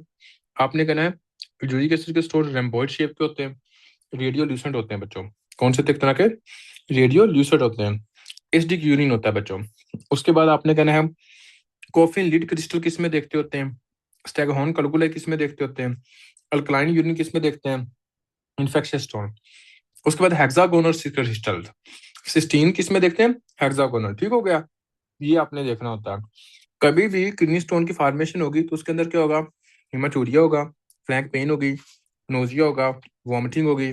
ये आपने कहना होता है। आपकी गोल्ड स्टैंडर्ड इन्वेस्टिगेशन क्या है? आपने कहना सीटी स्कैन के यूबी। उसके बाद आपने कहना होता है कि प्रेगनेंसी के अंदर हम कौन सा प्रेफर करते होते हैं? आपने कहना अल्ट्रासाउंड, ठीक हो गया बच्चों। उसके बाद एक्सरे कौन से स्टोन्स को डिटेक्ट करता है? आपने कहना होता है बच्चों रेडियो ओपेक, ठीक हो गया बच्चों। उसके बाद आपने कहना होता है कि अगर ये एक पॉइंट था जो मैंने बताना था बच्चों, जो नहीं बताया, ये आपका किडनी है, ये आपका यूरिटर है, ठीक है। अगर स्टोन यहाँ पे फंस गया है तो इस स्टोन को जनाब आपका एक तरह का नीचे लाने के लिए क्या करोगे? हम यूरिटर को डायलेट करेंगे। तो यूरिटर को डायलेट करने के लिए जो मेडिसिन देते हैं हम उसको देते हैं टेम्सोल्यूसिन। टेम्सोल्यूसिन 0.4 mg होती है, टेम्सोल के नाम से पाकिस्तान के अंदर अन्य दी जाती है, बीपीएच के अंदर देते होते हैं। उसके बाद आपने कहना है कि किसी भी पेशेंट के अंदर कैल्शियम ऑक्सलेट के स्टोन है तो क्या देंगे? थायाजाइड एरोटिक्स। यूरिक एसिड के स्टोन है तो क्या करेंगे? आपने कहना है एलोपिरिनोल। और दूसरे नंबर पे हम करेंगे पोटाशियम सिट्रेट। इन्फेक्शियस स्टोन है तो क्या करेंगे? एंटीबायोटिक देंगे, ये भी मैंने बताया बच्चों। उसके बाद अगर 10 मिलीमीटर से ज्यादा स्टोन है तो हम क्या करते हैं? आपने कहना लिथोट्रिप्सी, और उसके बाद क्या करते हैं? एक तरह का सर्जरी की तरफ आते होते हैं बच्चों, ठीक हो गया। ये आपने कहना है। बायलेटरल हाइड्रोनेफ्रोसिस किस में देखते हैं? आपने कहना होता है बच्चों, आप देखते हैं अगर ब्लैडर स्टोन है। एक्स्ट्रा कॉर्पोरेट शॉक वेव्स आप इस्तेमाल करते होते हो जहां पे आप एक तरह का बच्चों परक्यूटेनियस नेफ्रोलिथोटमी नहीं करना चाहते होते, ठीक हो गया बच्चों। उसके बाद आपने ये कहना होता है कि अगर आपसे ये पूछा जाए कौन सा ऐसा स्टोन है जो इन्फेक्शियस स्टोन है? आपने कहना है स्ट्रू। आपने कहना है स्ट्रोवाइड स्टोन। आपने कहना है कौन सा ऐसा स्टोन है जो कि हेक्सागोनल है? Cysteine stone. बेस्ट टेस्ट कौन सा है? CTKUB, ठीक हो गया बच्चों। आपने कहना है ऐसी कौन सी ड्रग है जो यूरेटर को डायलेट करती है? टेम्सोल्यूसिन, ये आपने याद करना है। आगे आ जाओ यार, हेमरॉइड्स। चलो जी, शाबाश। अच्छा बच्चों, जब हम हेमरॉइड्स की बात करते हैं तो हेमरॉइड्स के अंदर बेटा हम लोगों ने ये कहना होता है कि ये वो कंडीशन होती है कि ये क्लस्टर ऑफ वस्कुलर टिश्यूज होते हैं जो कि स्पॉन्जी होते हैं, जो कि आपके एक तरह के एनल कैविटी से बाहर निकल रहे होते हैं। ठीक है, आपने कहना है cluster of vascular tissues, vascular tissues होते हैं जो कि स्पॉन्जी लाइक स्ट्रक्चर होते हैं, स्पॉन्जी लाइक स्ट्रक्चर होते हैं बच्चों। आपने ये कहना होता है, ठीक है। उसके बाद आपने कहना होता है कि इसके नतीजे में क्या होता है कि ये ब्लड वेसल का एक तरह का गुच्छा होता है, आप ये कह सकते हो, जो कि ब्लीड करता है और बंदे के अंदर क्या होता है, एक तरह का ब्लीडिंग होती है। आपने ये कहना है, ठीक होगा बच्चों। कितनी टाइप्स हैं? दो टाइप्स हैं। टाइप्स कितनी? दो। एक होता है एक्सटर्नल हेमरॉइड्स, एक होता है इंटरनल हेमरॉइड्स। ठीक है बच्चों, आपने कहना है कि जो आपके एक्सटर्नल हेमरॉइड्स होते हैं या आप इंटरनल हेमरॉइड्स किस बेस पे डिवाइड करते हो? On the base of pectinate line, on the base of a dentate और पैक्टिनेट लाइन। तो आपने कहना होता है एक्सटर्नल हेमरॉइड्स, और उसके बाद क्या होता है एक तरह का इंटरनल हेमरॉइड्स जो होते हैं, ये आपके किस बेस के ऊपर क्या करते हैं, एक तरह का डिफरेंशिएट करते होते हैं। आपने कहना होता है बच्चों डेंटेट, या फिर हमने क्या कहना है एक तरह का पैक्टिनेट लाइन की बेस पे करते हैं बच्चों। ठीक है, अब देखें बच्चों, आपने कहना होता है कि एक तरह का जो आपकी एक तरह की इंटरनल हेमरॉइड्स होते हैं, वो आपने कहना उसकी जो आर्टरी सप्लाई करती होती है वो कौन सी होती है? आपने कहना ये पैक्टिनेट लाइन से ऊपर होते हैं या डेंटेट लाइन से ऊपर होते हैं। इनको सुपीरियर रेक्टल वेन जो होती है वो लेके जा रही होती है। उसके बाद आपने कहना है पेनफुल ब्लीडिंग इसके अंदर होती है। पेनफुल अगर कहीं भी ब्लीडिंग होगी तो वो कौन से होंगे? एक तरह के आपने कहना इंटरनल हेमरॉइड्स होंगे। एक्सटर्नल के अंदर क्या होता है? पेनलेस ब्लीडिंग होती है बच्चों। ठीक है, आपने ये पेनलेस ब्लीडिंग कहना होता है। उसके बाद आपने कहना होता है ये आपके एनल कैविटी के बिल्कुल दरमियान में पाए जाते हैं। यहाँ पर क्या होता है इन्फीरियर रेक्टल वेन जो होती है एक तरह की सप्लाई कर रही होती है बच्चों, ये आपने कहना है। ठीक हो गया।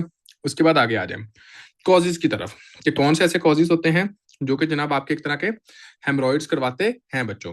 यार कोई भी ऐसी चीज जो कि प्रेशर को ज्यादा करेगी ना, वो आपकी हेमरॉइड्स करवाएगी।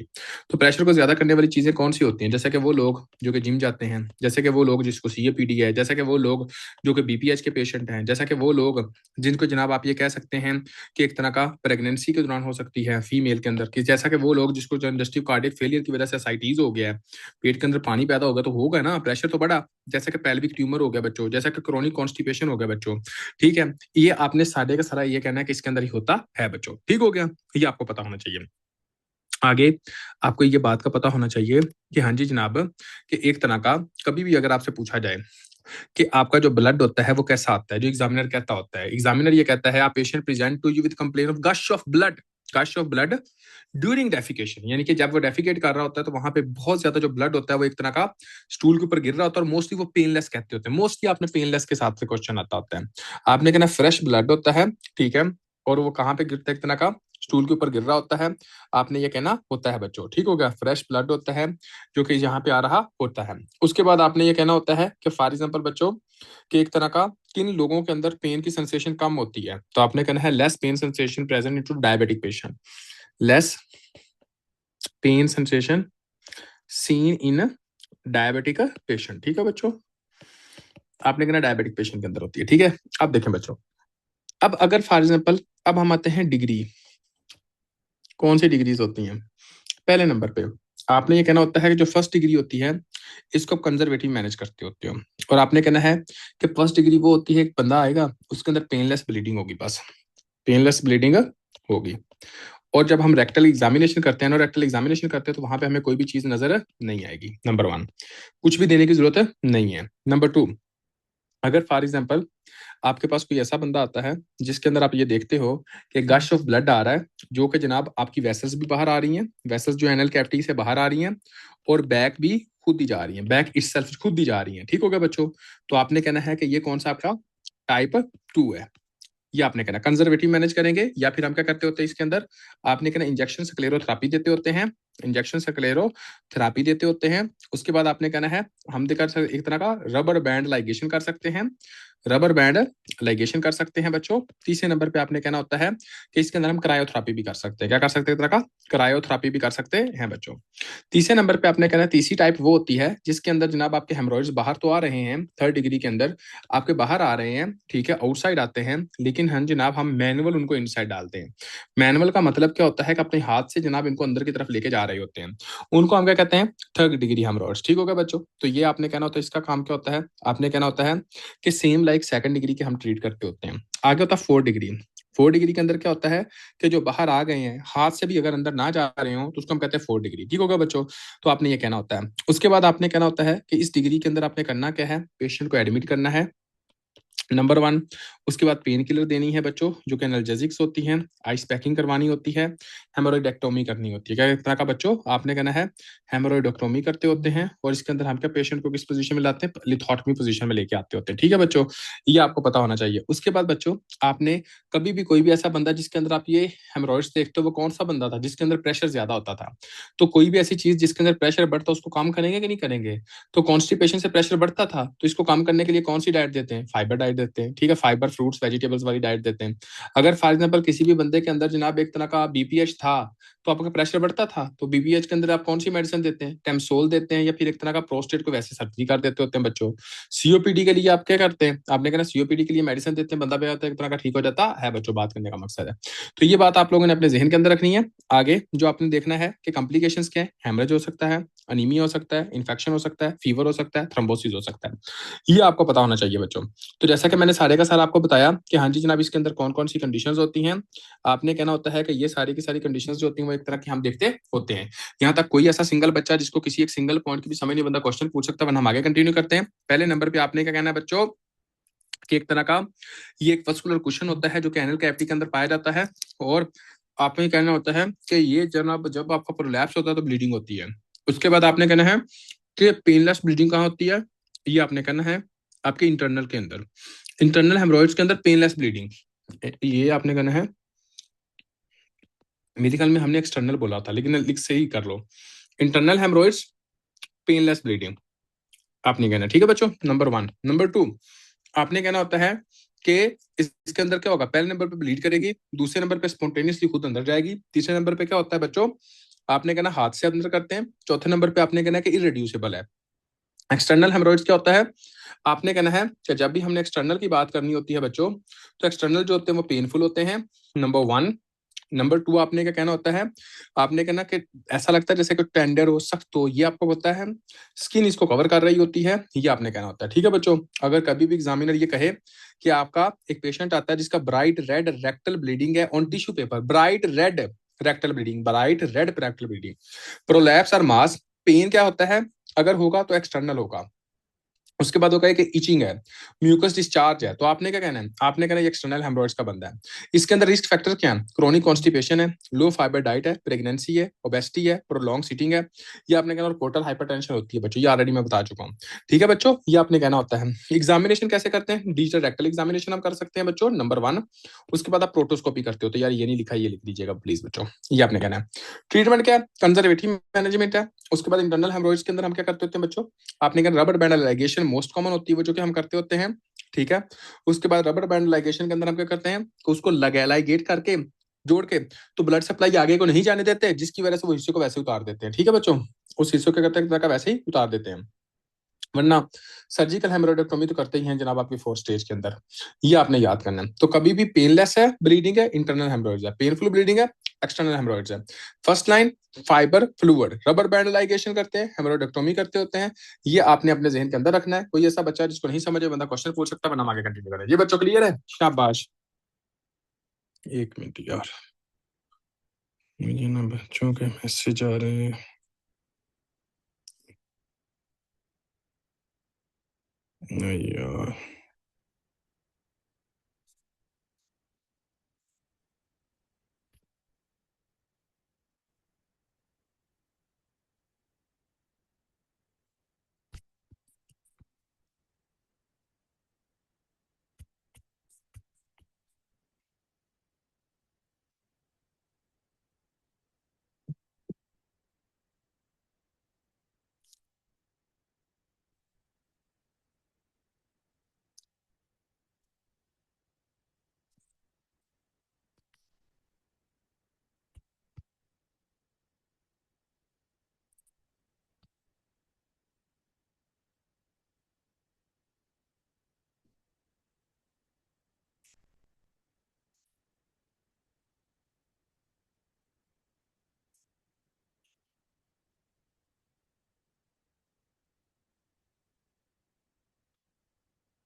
अच्छा बच्चों, यार क्या क्या हैंडल करना पड़ता है यार।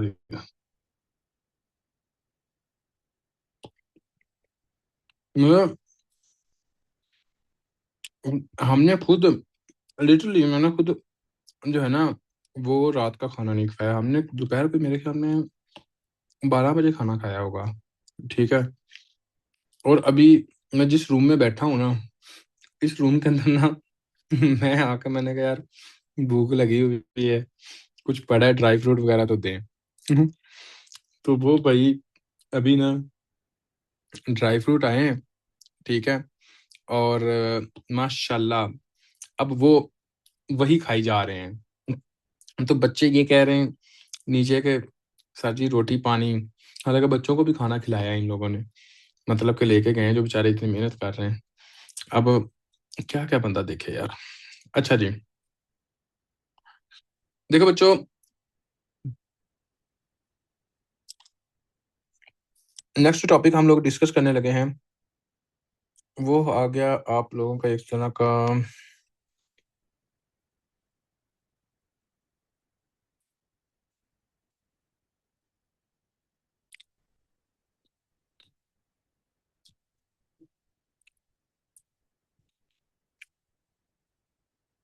एनुअल फीचर को डिस्कस करते हैं सबसे पहले। ठीक है। अच्छा बच्चों, अभी अब हम जो टॉपिक डिस्कस करेंगे वो कौन सा आपका एक तरह का एनुअल फीचर है। दूसरा क्योंकि हम कर चुके हैं, तो एनुअल फीचर को करते हैं कि एनुअल फीचर क्या होता है। देखें बच्चों, इसके अंदर जो आप लोगों ने अपने जहन के अंदर बात रखनी है कि एनुअल फीचर वो कंडीशन है जिसके अंदर आप देखते हो कि स्मॉल टीयर, आप देख लेते हो कि एक तरह का के म्यूकोजा के अंदर मिल जाता है। ठीक है। आपने कहना है स्मॉल टीयर्स इन म्यूकोजा। आपने कहना है स्मॉल टीयर होता है जो कि म्यूकोजा के अंदर होता है। ठीक है। उसके बाद आपने कहना होता है कि ये क्या होता है, एक तरह का एनल एनल फिशर होता है। ये आपके कॉजेज क्या हैं।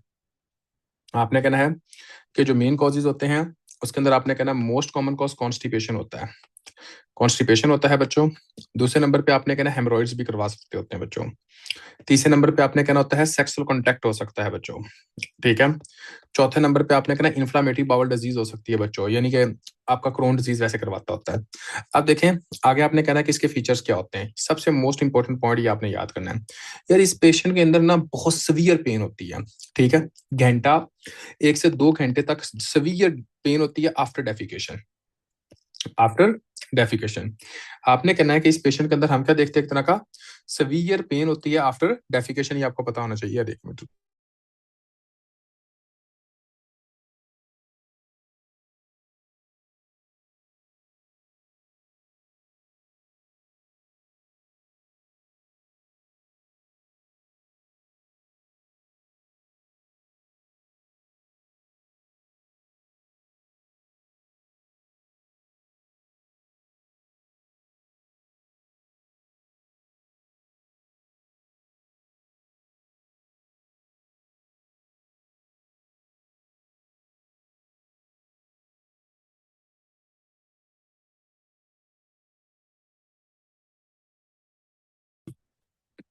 अच्छा यार, तो आप देखो बच्चों कि इसके अंदर हिसाब क्या होगा।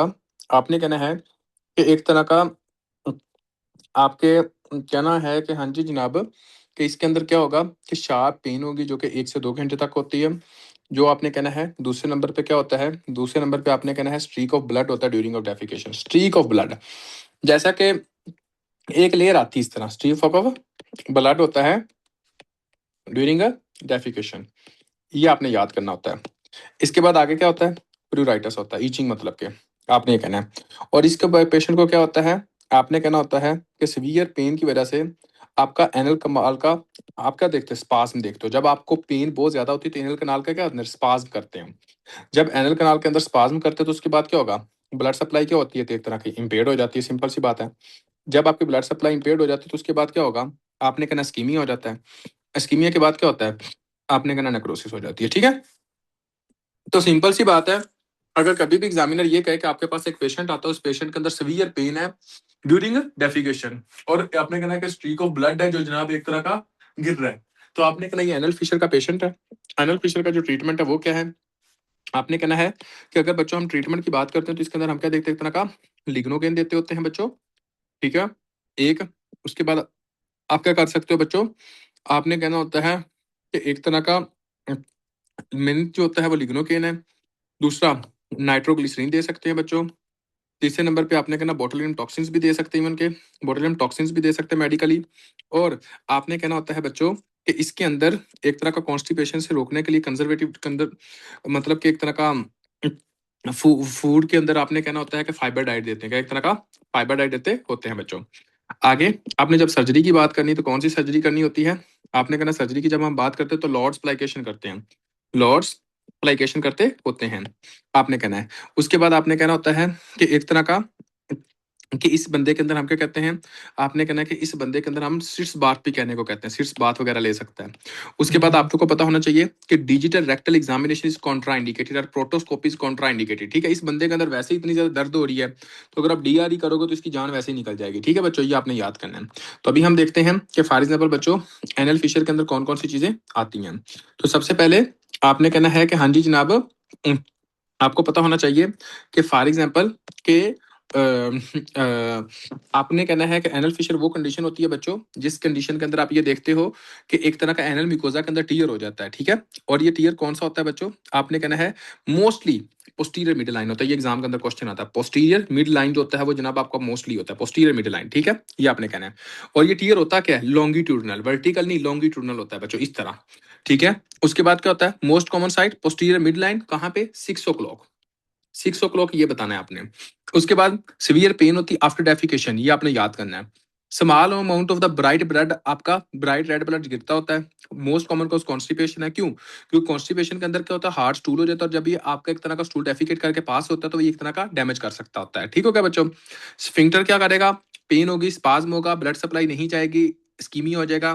जब आपकी ब्लड सप्लाई नहीं जा रही, हीलिंग कहाँ होगी, नहीं होगी, सिंपल सी बात है। अब एनल फिशर का पेशेंट को हील क्यों नहीं होता, अगर आपसे कोई बंदा ये पूछता है, आपने कहना है भाईजान हील इस वजह से नहीं होता क्योंकि आपका जब भी पेन होती है तो पेन की वजह से बंदे की बॉडी की होती है स्पाज्म आता है, स्पाम की वजह से क्या होता है, वेजो कंस्ट्रिक्शन होती है, वेजो कंस्ट्रिक्शन की वजह से क्या होता है, ब्लड सप्लाई आपकी कम जाती है। जब आपकी ब्लड सप्लाई कम जाती है तो खून नहीं मिला, जब आपके नहीं मिला तो क्या होगा, एनल मिकोजा के अंदर आपने कहना है कि एक तरह का, आपने कहना है बच्चों वहां पर ब्लड की सप्लाई कम होगी तो इसके नतीजे में हम क्या देखते होते हैं बच्चों, आपने कहना है कि इसके नतीजे में आप इन्फेक्शन ये सारा कुछ एक तरह का और आपका हीलिंग लो देखते होते हैं, ठीक है बच्चों।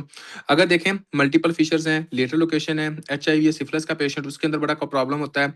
ट्रीटमेंट की बात करते हैं तो आपने क्या कहना है, फाइबर फ्लूइड स्टूल सॉफ्टनर ये देते हैं। दूसरे नंबर पे क्या है, सिट्स बाथ देते होते हैं। तीसरे नंबर पे क्या है, नाइट्रोग्लिसरीन डेल्टाजिन ये आप देते हैं, या फिर एक तरह का बुटॉक्स इंजेक्शन देते होते हैं। डेफिनेटिव ट्रीटमेंट क्या है, आपने कहना है कि एक तरह का गोल्ड स्टैंडर्ड ट्रीटमेंट जो होता है अगर ना कोई हो तो आपने कहना लॉर्ड्स प्लाइकेशन ये सारा कुछ को छोड़ के आपने कहना है इंटरनल स्फिंक्टरोटमी करते हैं, क्या कहते हैं, इंटरनल स्फिंक्टरोटमी करते होते हैं बच्चों, ठीक है बच्चों। ये बात आप लोगों ने याद करनी है। कोई ऐसा बच्चा है जिसको नहीं समझ आई वो बंदा पूछ सकता है, वरना हम आगे कंटिन्यू करते हैं, आगे देखते हैं कि आगे कौन सी डिजीज है। देखो बच्चों आगे जो डिजीज होती है इस डिजीज का नाम होता है फॉर एग्जांपल कि आपने कहना है पिलोनाइडल साइनस। अब ये पिलोनाइडल साइनस होता है क्या बच्चों, देखो यार पिलोनाइडल साइनस ये होता है कि ये आपका एक तरह का छोटा सा होल होता है जो कि कोकैक्स बोन के ऊपर आ जाता है, ठीक है। आपने कहना है और इसके अंदर क्या होता है कि आपकी एक तरह की इन्फेक्शन हो जाती है, जैसा कि फॉर एग्जांपल आप सबको पता है कि एक तरह का ये एक तरह का कोकैक्स है, ठीक है, यहाँ पे एक टिप ऑफ कोकैक्स है, ठीक हो गया बच्चों। जैसे टिप ऑफ कोकैक्स आता है तो यहाँ पे जनाब आपका क्या होता है, एक तरह का आपने कहना है होल होता है, यहाँ पे बन जाता होल, क्यों, क्योंकि हेयर जो होता है वो फॉलिकल रिमूव होते हैं। जैसे हेयर फॉलिकल रिमूव हुए तो आपका होल बना, इस होल के अंदर क्या होगा, आपने कहना है पैथोजन आपका इंटर होगा। जैसे ही आपका पैथोजन इंटर होगा क्या होगा, इन्फेक्शन होगी, इन्फेक्शन के बाद क्या होगी, आपने कहना पस बनेगी, पस के बाद क्या बनेगी, आपने कहना कि पिलोनाइडल साइनस जो होता है ये एक ट्रैक बना देता होता है, ठीक है बच्चों। हेयर फॉलिकल जब आप रिमूव करते हैं वहां तक सारे का सारा ये चला जाता है। उसके बाद आपने कहना है पोर्स के अंदर ये सारा इन्फेक्शन होती है, आपने कहना क्या होता है एक तरह का, हाँ, वो बंदे जिनके अंदर हेरी बॉडी ज्यादा होती है उसको ज्यादा इन्वॉल्व होती है। फीमेल के अंदर ज्यादा हेरी बॉडी या मेल के अंदर, आपने कहना male are more prone to female, ठीक है, नंबर वन। नंबर टू बच्चों आपने ये कहना होता है कि एक तरह का लॉन्ग टर्म ज्यादा देर तक बैठे रहना, उसके बाद अपनी बॉडी को ज्यादातर साफ ना रखना उस वजह से हो सकता है, ठीक है। वो लोग जो ट्रक ड्राइवर होते हैं या जीप ड्राइवर होते हैं उसमें देखने को मिलता होता है। उसके बाद आपने कहना 20% जो होते हैं उनके अंदर होता है, ठीक हो गया बच्चों। जिनके अंदर स्वेटिंग बहुत ज्यादा होती है उसके अंदर देखने को मिल सकता है, ठीक है। कभी भी देखा जाए कि क्लिनिकल फीचर्स क्या होंगे बच्चों, आपने कहना है कि पेन होती है ड्यूरिंग डेफिकेशन, उसके बाद आपने कहना है इचिंग होती है कोकैक्स रीजन पे, सीवियर पेन होती है, एक तरह की बच्चों सीवियर पेन होती है, नंबर वन। उसके बाद नंबर टू आपने क्या कहना होता है बच्चों, सीवियर पेन के साथ साथ आपने कहना होता है कि इसके अंदर क्या देखते हैं का, आपने कहना इचिंग देखते हैं, सीवियर पेन, इचिंग। नंबर 3 बच्चों, आप लोगों ने जो बात अपने ज़हन के अंदर रखनी है वो क्या है बच्चों, आपने कहना होता है कि यहाँ पे एक तरह का पिलोनाइडल से फिर डिस्चार्ज होता है, पिलोनाइडल से डिस्चार्ज होता है जो कि स्मेली डिस्चार्ज होता है, वो आपने कहना है स्मेल इससे आ रही होती है बच्चों। ठीक है, ट्रीटमेंट क्या है, सबसे पहले तो अपने कहना इन्फ्लेमेशन को ठीक करो। इन्फ्लेमेशन को ठीक करने के लिए आप क्या देते हो, एंटीबायोटिक्स देते हो। इसके बाद आपका मेन ट्रीटमेंट क्या है, इंसिजन एंड ड्रेनेज, ये आपने याद करना होता है। ठीक है बच्चों, और उसके बाद आप क्या करते हो, एक्सीजन ऑफ एंटायर सिस्ट, जो इसके अंदर ये पूरी की पूरी इस तरह तरबूज की तरह की इस तरह की होती है बच्चों, ये एक तरह की साइनस जो बना हुआ होता है, इस पूरे के पूरे को बाहर रिमूव करते हैं। इसको हम कहते होते हैं कि एक तरह का excision of entire cyst and drainage, ये आपने याद करना है। तो बच्चों, जैसे कि हम सारों ने एक तरह का देखा कि फॉर एग्जांपल आपकी बॉडी के अंदर एक तरह का पिलोनाइडल साइनस जो होता है वो काम क्या करता है, तो आपने कहना है कि पिलोनाइडल साइनस वो कंडीशन है जो कि एक टिप ऑफ कोकैक्स के ऊपर क्या हो जाती है, एक तरह की इन्फ्लेमेशन हो जाती है, जिसके अंदर आपने कहना है कि जब टिप ऑफ हो गया सारा कुछ, अभी लगे हुए हैं? यार कितना काम हो रहा है। अच्छा,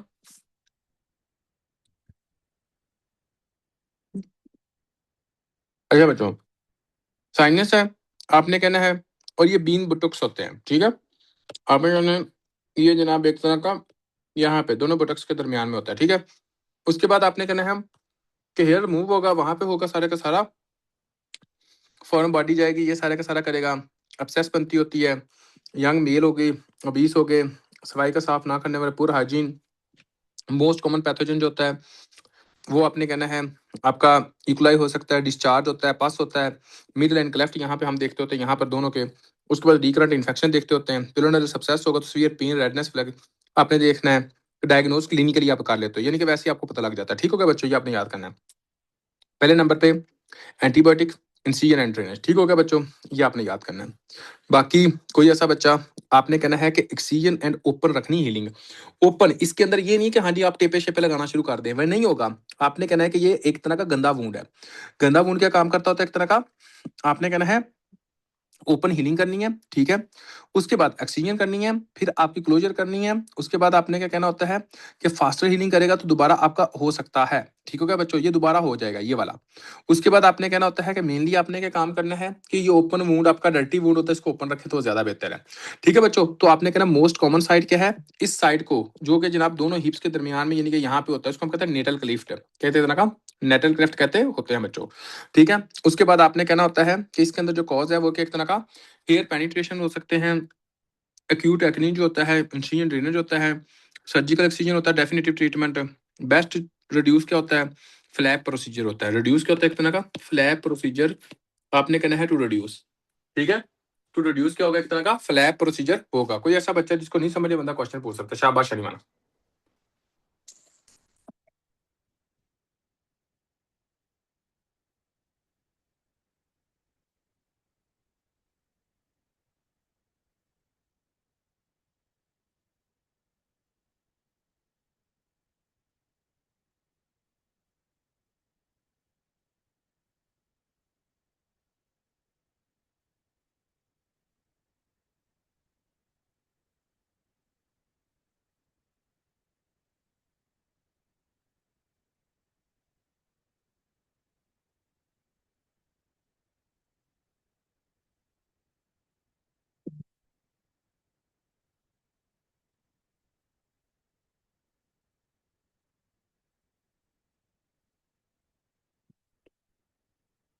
अब आ जाओ बच्चों आगे, और आगे हम आते हैं कि एक कंडीशन होती है जिसको हम कहते हैं फस्टूला।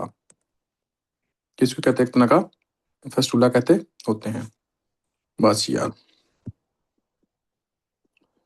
आपने कहना इसको हम कहते हैं एनोरेक्टल फस्टूला, एक तरह का एनोरेक्टल फस्टूला कहते हैं बच्चों। ठीक है, अब आप खुद सोचो, अगर फॉर एग्जाम्पल बच्चों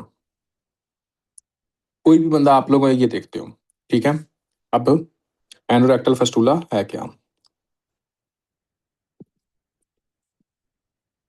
एनोरेक्टल फस्टूला बच्चों वो कंडीशन होती है, आपने कहना है कि एनल कैविटी के साथ, यहाँ पे अगर एनल कैविटी इधर से आपका एक्सटर्नल इन्वायरमेंट की तरफ जा रही है, इस तरह से एक तरह का यहाँ पे पेरिएनल स्किन के जरिए यहाँ पे एक फस्टूला बन जाए, तो जो स्टूल होगा जो यहाँ से यहाँ जाना था, इधर से कुछ स्टूल के कतरे जो होंगे वो इधर से स्किन के जरिए बाहर निकलते जाएंगे। ऐसे ही हुआ, आपने कहना है इसके नतीजे में फिर क्या होगा, एनोरेक्टल एब्सेस बन जाएगी। ठीक है, ये होता क्यों है, आपने कहना एनल के अंदर जो ग्लैंड्स होते हैं उसकी इन्फेक्शन होती है, उसके नतीजे में एब्सेस बनती है। सबसे पहले क्या होता है, एक तरह की एनल कैविटी के अंदर क्या होता है, एक तरह के ग्लैंड्स होते हैं। उसके अंदर आपने क्या कहना होता है बच्चों, आपने कहना एब्सेस बनती है। उसके बाद क्या कहना आपने, एक तरह का बच्चों ट्रैक फॉर्मेशन होती है। उसके बाद आपने क्या कहना बच्चों, फेस्टुला बन जाता है। आई समझ कि नहीं ये फेस्टुला कैसे बनता है। आगे क्या है, आपने कहना होता है कि इसके अंदर हम ये देखते होते हैं कि एक तरह का स्फिंक्टर कौन सा इन्वॉल्व होता है। मोस्ट कॉमन जो स्फिंक्टर इन्वॉल्व होता है उसको हम कहते हैं इंटर स्फिंक्ट्रिक, इंटर स्फिंक्टेरिक। आपने ये कहना है, ये आपका मोस्ट कॉमनली इन्वॉल्व होता है। ठीक हो गया बच्चों, ये आपको याद पता होना चाहिए। इसके अंदर क्या होगा, आपने कहना एनएस के बिल्कुल साथ कंटिन्यूस पस डिस्चार्ज हो रही है, क्योंकि रास्ता बना हुआ है, पस निकल रही है। नंबर 1, सॉइलिंग ऑफ क्लॉथ होगा। सॉइलिंग ऑफ क्लॉथ का मतलब है कपड़े गंदे होंगे, इसके कपड़े ठीक तो नहीं ना हो सकते। पेन होगी, इचिंग होगी इस बंदे को, ठीक है, इचिंग होगी। सॉइलिंग ऑफ क्लॉथ आपका एमसीक्यूज वाला पॉइंट है। एक्सटर्नल ओपनिंग होगी, जब आप देखोगे बच्चों, क्योंकि एक तरह की एक्सटर्नल ओपनिंग होगी, किसके साथ, बिल्कुल उसके साथ ओपनिंग होगी। ठीक हो गया बच्चों। उसके बाद आपने क्या कहना है कि एक तरह का, इसके अंदर हम दो तरह की ओपनिंग देखते होते हैं बच्चों। एक होता है पोस्टीरियर ओपनिंग, एक होता है एंटीरियर ओपनिंग। अगर आप बात करो पोस्टीरियर ओपनिंग की, तो आपने कहना होता है कि ये कर्व ट्रैक होता है जो कि पोस्टीरियर मिड लाइन होता है। क्या होता है, एक तरह का कर्व्ड ट्रैक होता है, और क्या कहते हैं का पोस्टीरियर मिड लाइन होता है बच्चों। ठीक है। उसके बाद एंटीरियर ओपनिंग कौन सी होती है, आपने कहना एंटीरियर वाली स्ट्रेट होती है, स्ट्रेट ओपनिंग होती है। ठीक है बच्चों, एंटीरियर वाली कौन सी होती है, एक तरह की स्ट्रेट होती है। और ये नियर एनल कनाल होता है। नियर आपकी एक तरह के होता है, एक तरह का एनल कनाल होता है बच्चों। डायग्नोज कैसे करते हैं, एमआरआई कर सकते हैं, या बेस्ट डायग्नोज क्या एक तरह का एमआरआई पेल्विस होता है। एमआरआई पेल्विस होता है, या क्लिनिकली डायग्नोज करते होते हैं। ठीक है। और अगर हम ये देखें, कभी कभी जो यूज कर सकते हैं वो फेस्टुलोग्राफ भी कर सकते हैं, फेस्टुलोग्राफी भी। ठीक है बच्चों, ये आपने कहना है। कभी ये पूछा जाएगा मोस्ट कॉमन एसोसिएशन किसके साथ होती है, क्रोन डिजीज के साथ बच्चों इसकी एसोसिएशन होती है। टीबी के साथ हो सकती है, इन्फेक्शन के साथ हो सकती है, एड्स के साथ हो सकती है, लास्ट ट्रॉमा सर्जरी के साथ भी हो सकती है। ठीक है बच्चों। आपने कहना होता है कि हाँ जी जनाब, कि ये फस्टूला जो इस तरह बना हुआ होता है ये एंटीबायोटिक से सीधा हील नहीं होता। तो हमने क्या करना होता है, आपने कहना होता है हम इसके अंदर क्या करते हैं, एक तरह का ओपन करते हैं ट्रैक, उसको हील करते हैं। और उसके अंदर आपने कहना होता है ये प्रोसेस को होता है फेस्टुलोस्टोमी। क्या कहते हैं, फेस्टुलोस्टोमी आप ये कहते होते हैं प्रोसीजर को। ठीक होगा बच्चों। उसके बाद आपने कहना होता है कि एक तरह का, यहाँ पे आपने ये कहना है कि एक थ्रेड होता है जो कि पास करते होते हैं। ठीक होगा बच्चों, जो कि स्फिंक्टर को क्लोज करने के लिए होता है। इसको हम कहते हैं सीटोन प्लेसमेंट। क्या कहते हैं, इतना का सीटोन प्लेसमेंट वो प्रोसीजर होता है जिसके अंदर थ्रेड जो होता है वो आपने कहना होता है कि आपका एक तरह का स्फिंक्टर को क्लोज करने में एक तरह का हेल्प करता होता है। बाकी मेन यही होता है कि फ्लैप भी लगा सकते हो। और उसके अंदर का जो कॉम्प्लिकेशन है वो बच्चों आपने कहना है कि फीकल इनकॉन्टिनेंस है, जो कि आपके कंट्रोल में नहीं होता, रीकरेंस है। तो अगर कभी भी ये पूछा जाए कि किस वजह से, आपने कहना ग्लैंडुलर, आपके एनल कैविटी के अंदर जो ग्लैंड्स होते हैं जिसको हम क्रिप्टो ग्लैंडुलर कहते हैं, उसकी इन्फेक्शन हो जाती है।